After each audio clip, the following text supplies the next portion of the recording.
ഇറാനിൽ ഉണ്ടായ സംഘർഷാവസ്ഥ കണക്കിലെടുത്ത് UN രക്ഷാസമിതി ഒരു അടിയന്തര യോഗം ചേർന്നിരുന്നു. സമാധാനം പുനഃസ്ഥാപിക്കണമെന്ന് സെക്രട്ടറി ജനറൽ ആന്റോണിയോ ഗുട്ടറസ് ആവശ്യപ്പെട്ടു. ഇറാൻ, ഇസ്രയേൽ വിദേശകാര്യമന്ത്രിമാരെ ഇന്ത്യ തങ്ങളുടെ ആശങ്ക അറിയിക്കുകയും ചെയ്തു. ഇറാനെ പിന്തുണച്ചപ്പോൾ രംഗത്ത് വന്നത് റഷ്യയും ചൈനയും മാത്രമാണ്. ഇറാൻ ഹോർമൂസ് കടലിടുക്ക് അടച്ചതോടെ ആഗോള വ്യാപാര മേഖലയിലും പ്രതിസന്ധിയിലായി. ഇസ്രയേൽ, അമേരിക്ക സംയുക്ത ആക്രമണവും ഇറാന്റെ പ്രത്യാക്രമണവും രാജ്യങ്ങളുടെ പരമാധികാരത്തിനും സുരക്ഷയ്ക്കും എതിരായ കടന്നുകയറ്റമാണെന്നും ഇത് അംഗീകരിക്കാനാകില്ലെന്നും ഐക്യരാഷ്ട്രസഭ പറഞ്ഞു. എന്നാൽ ഈ ആക്രമണം ഒഴിവാക്കാനാകുമായിരുന്നില്ല എന്നാണ് ഇസ്രയേൽ അംബാസഡറായ ഡാനി ഡാനൻ ന്യായീകരിച്ചത്. നിലനിൽപ്പിനെതിരായ ഒരു ഭീഷണി ഇല്ലാതാക്കുക എന്നതായിരുന്നു തങ്ങളുടെ ലക്ഷ്യമെന്നും അദ്ദേഹം പറഞ്ഞു. എന്നാൽ ഇസ്രയേലും അമേരിക്കയിലും ചെയ്തത് യുദ്ധക്കുറ്റങ്ങളാണെന്ന് ഇറാനും UN രക്ഷാസമിതിയിൽ വാദിച്ചു. കഴിഞ്ഞ വർഷം ഇസ്രയേലുമായി നടന്ന യുദ്ധത്തിൽ ഇറാന്റെ വ്യോമ പ്രതിരോധ സംവിധാനം കാര്യമായി ശോഷിച്ചിരുന്നു. അവരുടെ പ്രധാന ആണവായുധ കേന്ദ്രങ്ങൾക്കും കേടുപാടുകൾ സംഭവിച്ചിരുന്നു. എങ്കിലും ഇറാന്റെ പക്കൽ ബാലിസ്റ്റിക് മിസൈലിന്റെ വലിയ ശേഖരമാണ് ഉള്ളത്. പശ്ചിമേഷ്യയിൽ ഏറ്റവും അധികം ബാലിസ്റ്റിക് മിസൈൽ ഉള്ളത് ഇറാന്റെ പക്കലാണെന്നാണ് US office of the director of national ഇന്റലിജൻസിന്റെ റിപ്പോർട്ടിൽ പറയുന്നത്.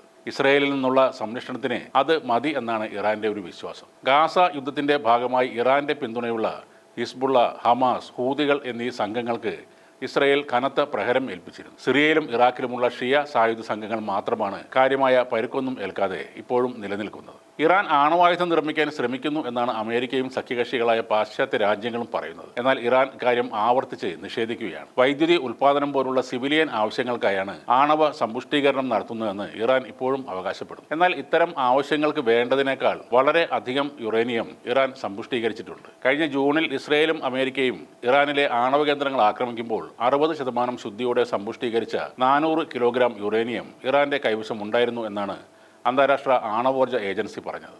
ആണവ കേന്ദ്രങ്ങൾ തകർക്കും മുമ്പ് ഇറാൻ അത് സുരക്ഷിത കേന്ദ്രങ്ങളിലേക്ക് മാറ്റിയെന്നാണ് നിഗമനം. ഏതായാലും 12 ദിവസങ്ങൾ നീണ്ടുനിന്ന ആ യുദ്ധത്തിന് ശേഷം 400 കിലോഗ്രാം യുറേനിയത്തെക്കുറിച്ച് യാതൊരു വിവരവുമില്ല.